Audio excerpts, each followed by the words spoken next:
Hello everyone, good morning to all of you. This is Akanksha और आज हम discuss करेंगे 26 अगस्त की इम्पॉर्टेंट करंट अफेयर्स। लेक्चर काफ़ी इंपॉर्टेंट होगा आपके सभी एग्जाम के पॉइंट ऑफ व्यू से, तो उसको एंड तक ज़रूर देखना है। और जितनी भी आपकी न्यूज़ बनती हैं 26 अगस्त से, उन सभी को हम कवर करेंगे आज के इस लेक्चर में।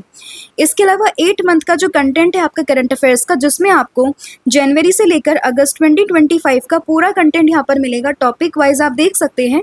और इसके लिए आप हमें व्हाट्सअप कीजिए 8815306208 पर। साथ ही में जो हमारा एप्लीकेशन है दैट इज़ देवाशीष क्लासेस, तो आप उसको भी इंस्टॉल कर सकते हैं। यहाँ पर आपको हमारी सभी इंपॉर्टेंट लिंक्स, PDF ये सभी यहाँ पर आपको अवेलेबल हो जाएगी। और इसका सैम्पल भी आप यहाँ पर देख सकते हैं लास्ट 8 मंथ की ई-बुक का। अब शुरू करते हैं लेक्चर को एंड डिस्कस करते हैं आज का हमारा फर्स्ट क्वेश्चन। तो फर्स्ट क्वेश्चन रहेगा, When did Prime Minister Narendra Modi undertake his two-nation visit to Japan and China in 2025? यानी कि हमारे देश के प्रधानमंत्री नरेंद्र मोदी 2 देशों की यात्रा पर वो जाएंगे। कहाँ कहाँ पर वो जाएंगे? जापान और चाइना में। तो कब से कब तक का ये इनका पूरा टूर रहने वाला है? तो 29 अगस्त से 1 सितंबर के बीच में ये 2 देशों की यात्रा यहाँ पर करने वाले हैं। तो ऑप्शन नंबर जो बी है वो आपका यहाँ पे करेक्ट हो जाएगा। अगर हम डिटेल में समझें तो PM Narendra Modi visited Japan on 29 और 30 अगस्त 2025 to attend the 15th India Japan annual summit. यानी कि 2 दिन, यानी कि 29 अगस्त को और 30 अगस्त को वो कहाँ पर जाएंगे? वो जाएंगे जापान में, जहाँ पर वो अटेंड करेंगे किस चीज़ को? 15th India Japan annual summit को। हालांकि यहाँ से की टेक अवेज क्या होंगे, क्या फैसले लिए जाएंगे, वो हम फर्दर डिस्कस कर लेंगे। बट अभी आपको ध्यान रखना है कि 2 देशों की यात्रा करेंगे, जापान और चाइना की। और चाइना की बात करें तो वहाँ पर वो विजिट करेंगे किस चीज़ के लिए? SCO समिट के लिए, जो कि कहाँ पर होने वाली है? ये होने वाली है चाइना के तियानजिन में। ठीक है, तो ये इन्फॉर्मेशन आपको यहाँ पे ध्यान रखनी है। नेक्स्ट आपका क्वेश्चन रहेगा, the registrar general of India that is RGI works under the administrative control of which ministry? तो किस मिनिस्ट्री के अंडर जो RGI है यानी कि रजिस्ट्रार जनरल ऑफ इंडिया, ये यहाँ पर वर्क करता है? तो ध्यान रखना है आपको, ये वर्क करता है मिनिस्ट्री ऑफ होम अफेयर्स के अंडर, यानी कि ऑप्शन नंबर जो D है वो आपका यहाँ पे करेक्ट हो जाएगा। तो अभी अगर हम बात करें किस चीज़ की, रजिस्ट्रार जनरल ऑफ इंडिया की, तो ये अभी न्यूज़ में है। अब ये न्यूज़ में क्यों है? तो देखिए, अभी जो RGI है इसने सभी के सभी स्टेट्स को बोला है कि भाई जो भी आपके बर्थ्स और डेथ्स होती हैं आपके स्टेट्स में, उनको आपको क्या करना है? एक यूनिवर्सल रजिस्ट्रेशन उन लोगों का सबका करना है कि स्टेट्स में कितने कितने बच्चों का जन्म होता है, कितने लोगों की डेथ होती है, उन सभी का एक रजिस्टर आपको मेंटेन रखना है। इस चीज़ की बात किसने करी है? RGI ने, जो कि वर्क करता है मिनिस्ट्री ऑफ होम अफेयर्स के अंडर में। अगर हम बात करें कि ये पूरा का पूरा जो वर्क यहाँ पे करने की बात चल रही है universal registration of births and deaths की, तो ये फॉलो करता है किस चीज़ को? सुप्रीम कोर्ट्स के डायरेक्टिव्स को। ठीक है, तो ध्यान रखना है आपको कि जो भी जो गवर्नमेंट हॉस्पिटल्स होते हैं, जिसमें गवर्नमेंट हॉस्पिटल में जो भी बच्चा जन्म लेता है या फिर उनकी डेथ होती है, तो यह इनकी रिस्पॉन्सिबिलिटी होती है कि वो गवर्नमेंट के जो हॉस्पिटल्स में जो वर्कर्स, मतलब जो डॉक्टर्स होते हैं, जो ऑफिशियल्स होते हैं, वो यहाँ पे पंजीकृत करते हैं, वो रजिस्टर्ड करते हैं कि हाँ भाई इस बच्चे का जन्म हुआ है, ये इसके पेरेंट्स हैं, इस तरीके से। और ऐसे ही सेम जब किसी की डेथ होती है तो वो पूरा एक यहाँ पे बताया जाता है कि भाई ये पर्सन था, इसकी डेथ हो गई है, इस एज में हुई और ये पर्पस, ये इसका कारण था इसकी डेथ का। तो बस इन्हीं सब चीज़ों के लिए जो है ये बात करी है किसने? रजिस्ट्रार जनरल ऑफ इंडिया ने। ठीक है, तो याद रहेगा मिनिस्ट्री ऑफ होम अफेयर्स के अंडर ये यहाँ पर आता है। नेक्स्ट आपका क्वेश्चन रहेगा, विच institution has launch the report जिसका टाइटल है rethinking home stage navigating policy pathway? तो अभी एक रिपोर्ट है जिसका नाम है rethinking home stay navigating policy pathway. तो इसको यहाँ पर किसने लॉन्च किया है? तो इसको लॉन्च किया है नीति आयोग ने, जिसको थिंक टैंक भी कहा जाता है हमारी गवर्नमेंट का।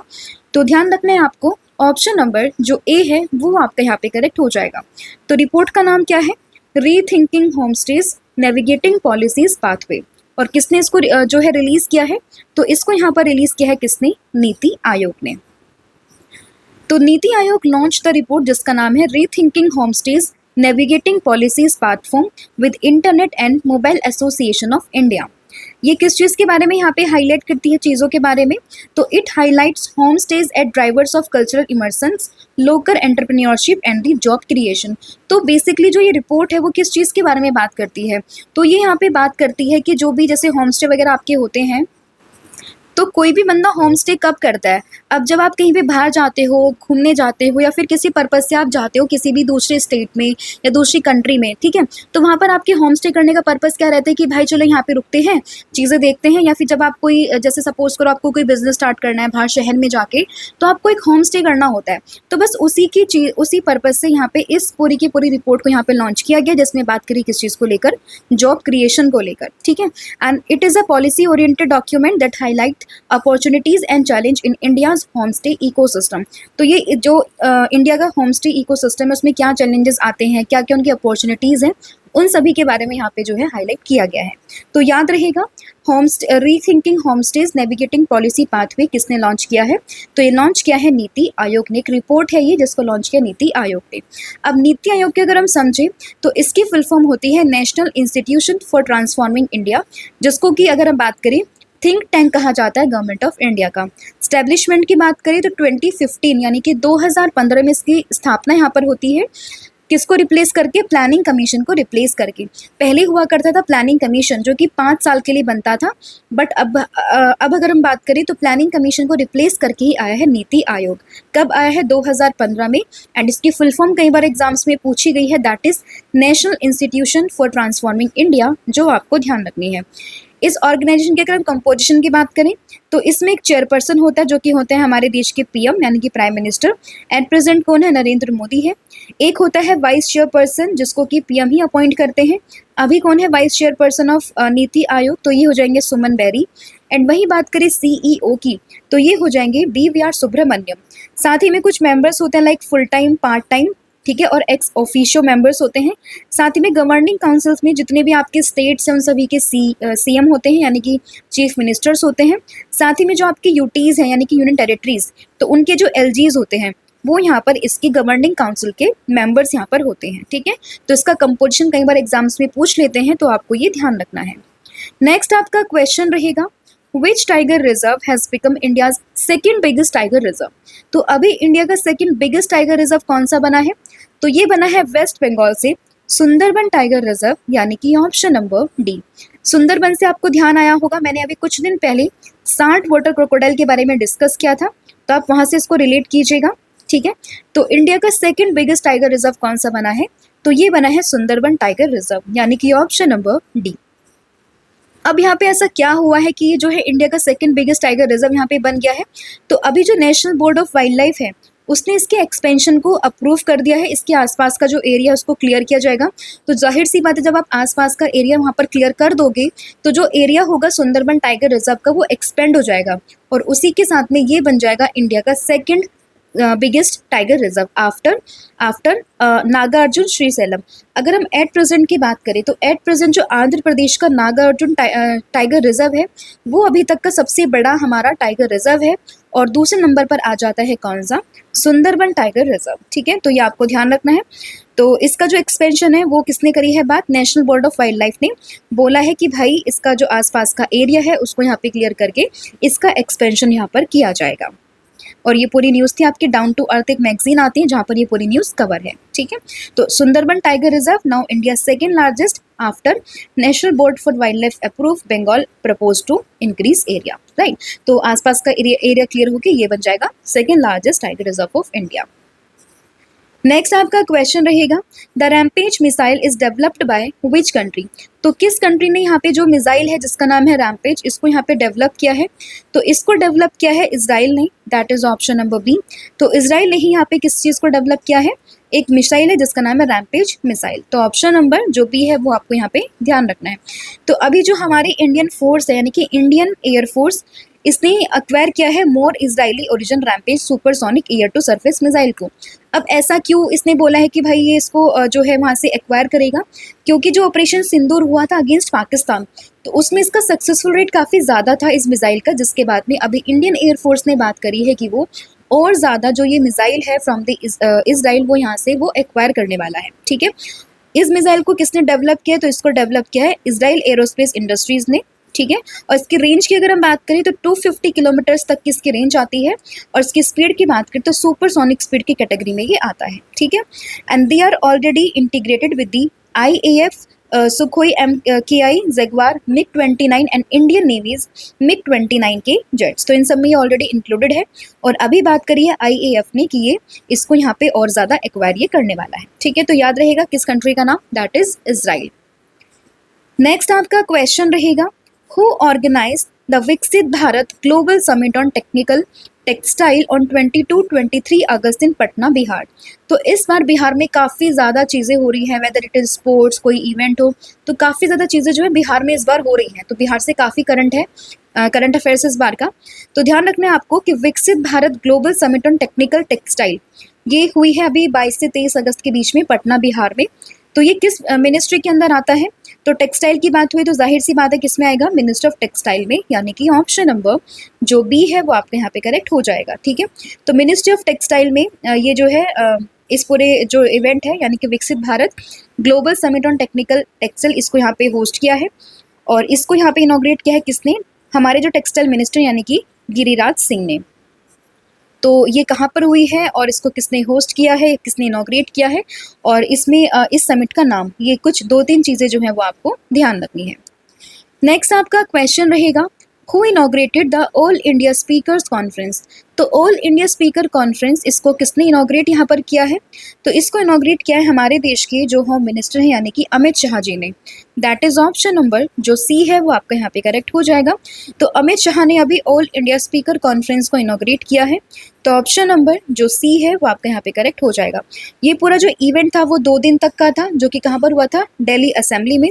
दिल्ली असेंबली से आप रिलेट करेंगे किस चीज़ को, कि ये अभी इंडिया की पहली सोलर एनर्जी से चलने वाली असेंबली यहाँ पर बन गई है। ठीक है, तो ये आपको पॉइंट जो है इससे याद रखना है।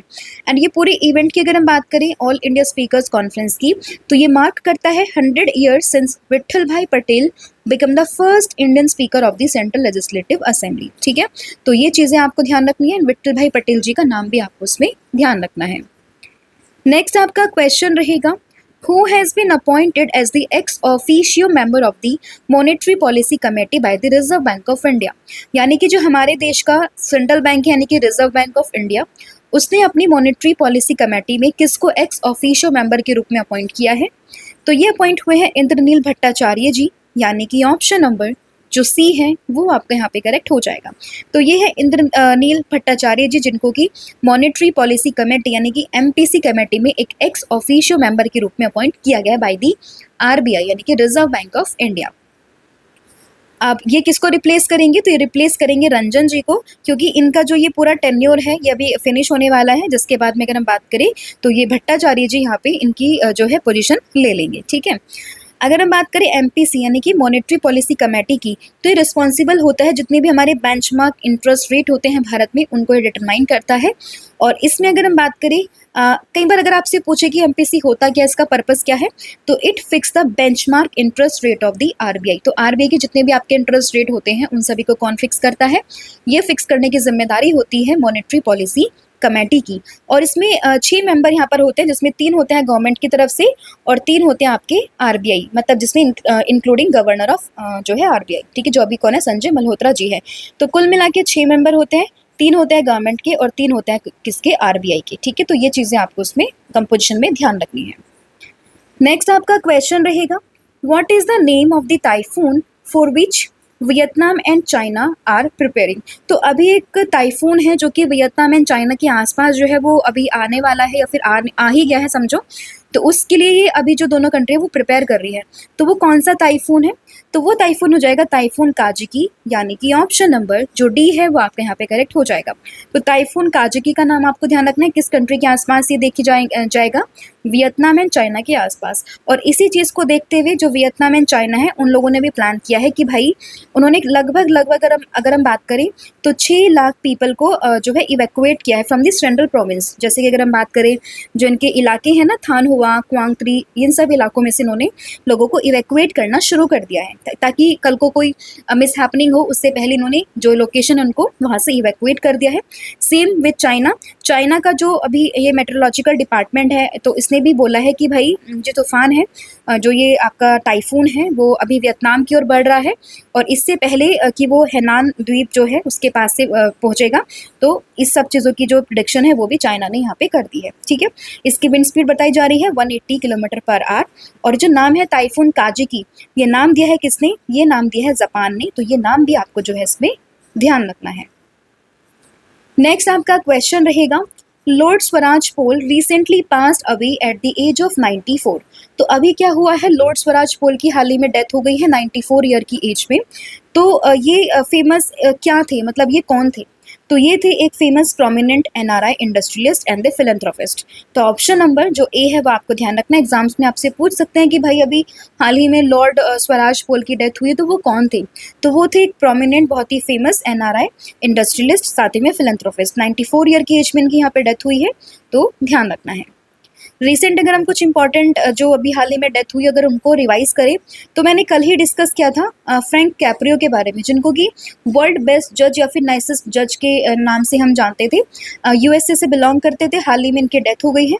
एक थे अच्युत पोद्दार, जो कि एक बहुत ही फेमस मराठी और हिंदी फिल्म के एक्टर थे, जो फेमस थे अपने डायलॉग से, जो कि 3 इडियट मूवी में इन्होंने बोला था, दैट इज कहना क्या चाहते हो। तो उनकी यहाँ पर डेथ हुई है। नागालैंड के गवर्नर थे ला गणेशन, तो उनकी अभी डेथ हुई है। फॉर्मर सीएम थे झारखंड के शिबू सोरेन, तो उनकी भी डेथ हुई है, जो कि हेमंत सोरेन के फादर थे। सत्यपाल मलिक जी भी गवर्नर रह चुके हैं काफ़ी सारे स्टेट्स के, तो उनकी भी हाल ही में डेथ हुई थी। ओलंपिक हॉकी के मेडलिस्ट यानी कि कौन? डॉक्टर वेस पीएस, जो कि लिएंडर पीएस के फादर हैं, उनकी डेथ हुई है यहाँ पर। मेघनाथ देसाई जी का नाम ध्यान रखना है। प्रिंस अल वली, जो कि स्लीपिंग प्रिंस के नाम से जाने जाते हैं, एक WWE आइकन है और ग्लोबल पॉप कल्चर फिनोमिनन है, दैट इज हल्क होगन, तो उनकी भी डेथ हुई थी यहाँ पर। रतन थियम का नाम ध्यान रखना है। VS अच्युतानंदन का नाम ध्यान रखना है। फोजा सिंह, जिनके कार एक्सीडेंट में डेथ हुई है, जो कि वर्ल्ड के ओल्डेस्ट मैराथन रनर थे। तो इन सभी का नाम जो है आपको एक बार यहाँ पे गो थ्रू करना है। नेक्स्ट आपका क्वेश्चन रहेगा, where will the 28th national conference on the e governance be held on 22 और 23 सितंबर 2025, यानी कि नेक्स्ट मंथ सितंबर के 22-23 सितंबर को, यानी कि एक महीने के बाद अगर हम बात करें लगभग, तो 28th edition of the national conference on e governance ये कहाँ पर होगा, कौन सी सिटीज़ को होस्ट करेगी? तो ये करेगा आंध्र प्रदेश का विशाखापट्टनम, यानी कि ऑप्शन नंबर जो सी है वो आपका यहाँ पे करेक्ट हो जाएगा। तो 23 सितंबर में ये पूरा इवेंट होने वाला है, कहाँ पर? विशाखापट्टनम में। तो ये चीज़ें आपको ध्यान रखनी है। नेक्स्ट आपका क्वेश्चन रहेगा, who has been appointed as the deputy national security adviser to the prime minister Narendra Modi. तो नरेंद्र मोदी जी के जो अभी नेशनल सिक्योरिटी एडवाइज़र के डेप्यूटी के रूप में किसको यहाँ पे अपॉइंट किया गया है? तो ये अपॉइंट हुए हैं अनीश दयाल सिंह, यानी कि ऑप्शन नंबर डी। तो ऑप्शन नंबर डी आपको ध्यान रखना है। अनीश दयाल सिंह एक रिटायर्ड IPS ऑफिसर हैं, CRPF के डायरेक्टर जनरल भी रह चुके हैं और ये बने हैं अभी नरेंद्र मोदी जी के डेप्यूटी नेशनल सिक्योरिटी एडवाइजर। ठीक है, और ये डायरेक्टली जो है आंसर करेंगे किसको? अजीत डोभाल जी को, जो कि हमारे नेशनल सिक्योरिटी एडवाइजर हैं। ठीक है, इसके अलावा देखिए जो आपका कंटेंट था स्पोर्ट्स वाला, उसकी वीडियो आज आने वाली है। थोड़ा सा डिले हुआ क्योंकि PPT आप देखोगे तो काफ़ी मेहनत उसमें लगी है, हमने सारे एक्सपेक्ट जो हैं वो कवर किए हैं वहाँ पर। एंड आप यकीन मानिए, आपने जो स्पोर्ट्स की वीडियो वो देख लिया, आपका पूरा लास्ट जो है अभी तक का, जनवरी से लेकर अभी तक का पूरा कंटेंट आपका वो कवर हो जाएगा। एंड यकीन मानिए अभी तक किसी ने भी इस फॉर्मेट में नहीं पढ़ाया होगा जिसमें आपकी वो वीडियो आने वाली है। आई होप आपको वीडियो पसंद आए, तो आज वो 9 बजे अपलोड हो जाएगी, तो आप उसको भी ज़रूर देखिएगा। ठीक है, बाकी आपको लेक्चर कैसा लगता है उसका फीडबैक भी मुझे ज़रूर दे, ताकि मैं उसमें और कुछ इंप्रूवमेंट होता है तो मैं उसको इंप्रूवमेंट कर सकूं। तो आप जनरली जो है अपना जो है कमेंट देना कि आपको कैसी लग रही है लेक्चर्स, कैसे लग रहे हैं क्लासेस, तो प्लीज़ आप मुझे कमेंट करके ज़रूर बताएं। राइट, इसके अलावा कुछ और इंपॉर्टेंट यहाँ पे चीज़ आप देख सकते हैं, principal secretary 1 to the PM Narendra Modi, तो ये हो जाएंगे Pramod Kumar Mishra. And principal secretary 2 to the prime minister Narendra Modi, तो ये होंगे शक्तिकांत दास जी। अभी प्राइवेट सेक्रेटरी बनी है PM नरेंद्र मोदी की, नाम है इनका निधि तिवारी। तो ये कुछ इंपॉर्टेंट चीज़ें हैं जो आपको ध्यान रखनी है। अब करते हैं हम फटाफट से पूरी क्लास का रिविजन, लेकिन उससे पहले कुछ रीसेंट अपॉइंटमेंट्स हैं। तो कल हमने डिस्कस किया था advertising agencies association of India 2025-26 के लिए अपॉइंट हुए हैं कौन? श्रीनिवासन के। दिल्ली पुलिस के कमिश्नर कौन बने हैं? नए सतीश गोलचा। नोएल एंड टाटा की बात करें तो डायरेक्टर्स बने हैं टाटा सन्स के। कैपेसिटी बिल्डिंग कमीशन, उसकी चेयरपर्सन कौन बनी है? Mrs S Radha Chauhan. Vikram Sarabhai space centre, इसके हेड बने हैं कौन? Doctor A Raja Rajan. Vice chief of Indian army, तो ये बने हैं पुष्पेंद्र सिंह। नेवल स्टाफ के अभी चीफ बने हैं कौन? संजय वात्स्यायन। एंड इल्डा जो कि आपका इंश्योरेंस रेगुलेटर है, उसके हेड बने हैं कौन? अजय सेठ। 16 फाइनेंस कमीशन के हेड हैं कौन? डॉक्टर अरविंद पनगड़िया। संसद टीवी के सीईओ हो जाएंगे उत्पल कुमार सिंह। और एलआईसी के एमडी एंड सीईओ ये हो जाएंगे R Durai Swamy. And RBI के गवर्नर कौन है? संजय मल्होत्रा। ठीक है, तो ये पूरा आपका आज का कंटेंट था। अब हम करते हैं फटाफट से पूरी क्लास को डिवाइस। तो सबसे पहले हमने डिस्कस किया है 2 नेशन का विजिट ऑफ नरेंद्र मोदी। कहाँ पे जाएंगे? जापान और चाइना में। यहाँ पे वो 15th इंडिया जापान समिट को अटेंड करेंगे और यहाँ पे वो अटेंड करेंगे एससीओ समिट को। कब से कब तक जाएंगे? 29 अगस्त से 1 सितंबर के बीच में। रजिस्ट्रार जनरल ऑफ इंडिया ये किस मिनिस्ट्री के अंडर आता है? तो ये आता है यहाँ पर होम मिनिस्ट्री के अंदर। Rethinking home stage navigating policies pathway, ये जो पूरी रिपोर्ट है इसको किसने यहाँ पे पब्लिश किया है? तो इसको पब्लिश किया है नीति आयोग ने। सुंदरबन टाइगर रिजर्व ये बना है 2nd largest tiger reserve of India. कहाँ पर है? वेस्ट बंगाल में है। रैमपेज मिसाइल की बात अभी हुई है, किसने डेवलप किया इसको? इसको डेवलप किया है इजराइल ने। विकसित Bharat global summit on technical textile, ministry कौन सी आएगी? Ministry of textile. ठीक है। All India speakers conference Delhi में, इसको किसने होस्ट किया, किसने इनॉग्रेट किया है? तो इसको क्या है हमारे होम मिनिस्टर यानी कि अमित शाह जी ने। एक्स ऑफिशियो मेंबर कौन बने? एमपीसी कमेटी के यानी कि मॉनेटरी पॉलिसी कमेटी के, तो ये बने इंद्रनील भट्टाचार्य जी। टाइफून काजिकी इसका नाम दिया है जापान ने एंड ये कहाँ पर हिट करेगा, कर रहा है? तो ये Vietnam and China. Lord Swaraj Paul की बात करें तो काफ़ी फेमस है, एक इंडस्ट्रियलिस्ट एनआरआई इंडस्ट्रियलिस्ट, साथ में फिलैंथ्रोपिस्ट थे। इनकी अभी हाल ही में डेथ हो गई है। And 28th national conference on e governance ये कहाँ पर होगा? सितंबर में होगा, 22-23 सितंबर को। कहाँ पर? विशाखापट्टनम में। डेप्यूटी नेशनल सिक्योरिटी एडवाइजर कौन बने हैं? तो ये बने हैं अभी अनीश दयाल सिंह। ठीक है, तो ये आपका पूरा रिवीजन था जो हमने यहाँ पर कर लिया है। कल मैंने आपसे पूछा था क्वेश्चन, जो आपसे होमवर्क में मैंने पूछा था कि which 2 states are the part of exercise Samanvay Shakti. तो समन्वय शक्ति के में जो पार्टिसिपेट करने हैं 2 स्टेट वो कौन से हैं? एक है आपका असम एंड दूसरा आपका मणिपुर। और आज आपको बताना है कि जो नेशनल स्पेस डे हमने सेलिब्रेट किया है 23 अगस्त को, तो उसकी थीम क्या है? तो इसका थीम क्या है वो आपने मुझे कमेंट करके बताना है। राइट, अब कुछ क्वेश्चन मैं आपसे पूछ लेती हूँ, उनका आंसर आपने मुझे कमेंट करके बताना है। तो देखिए, आपको बताना है कि जो फर्स्ट एडिशन हुआ है खेलो इंडिया वाटर स्पोर्ट्स फेस्टिवल 2025 वो कहाँ पर हुए हैं, किस लेक में हुए हैं? ठीक है, और इसमें फर्स्ट नंबर पर कौन सी स्टेट आई है? तो इसका आंसर आपने मुझे कमेंट करके बताना है।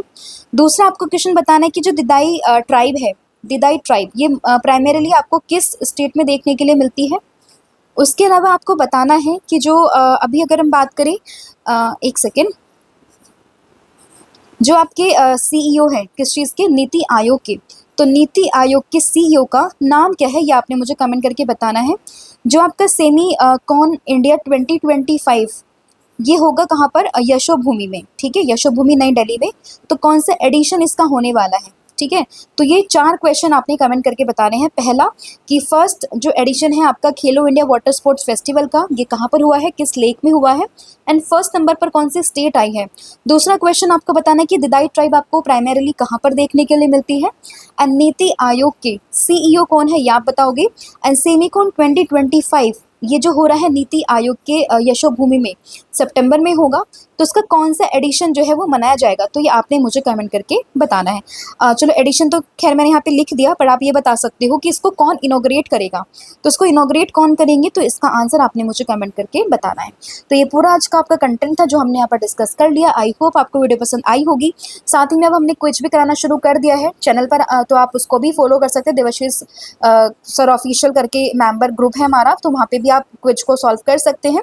जितनी भी आपकी पॉसिबल चीज़ें होंगी रिलेटेड टू योर स्टडीज़ वहाँ पे हम प्रोवाइड करवाएंगे, whether it is from current affairs या फिर आपका जीके जीएस, जो भी आपके सजेशन होंगे हम वहाँ पे इसको जो है आपके लिए जो भी बेनिफिशियल कंटेंट होगा वो मैं वहाँ पे आपके लिए पोस्ट करूँगी। ठीक है, इसके अलावा अगर हम बात करें किस चीज़ की, स्पोर्ट्स की वीडियो तो वो आने वाली है 9 बजे, तो आप उसको भी ज़रूर देखिएगा। काफ़ी यूज़फुल पीपीटी है, काफ़ी यूज़फुल पीडीएफ रहने वाली है, काफ़ी अच्छा कंटेंट मैंने वहाँ पे प्रिपेयर किया आप सभी के लिए। आपका पूरा लास्ट 8 मंथ का पूरा कंटेंट वहाँ पे कवर हो जाएगा। आप खुद ही देख सकते हैं, कल 9 बजे शार्प वीडियो अपलोड वहाँ पर हो जाएगी, ठीक है। बाकी सीरीज़ आपके लिए है सब्जेक्ट वाइज, तो आप इसको भी अवेल कर सकते हैं।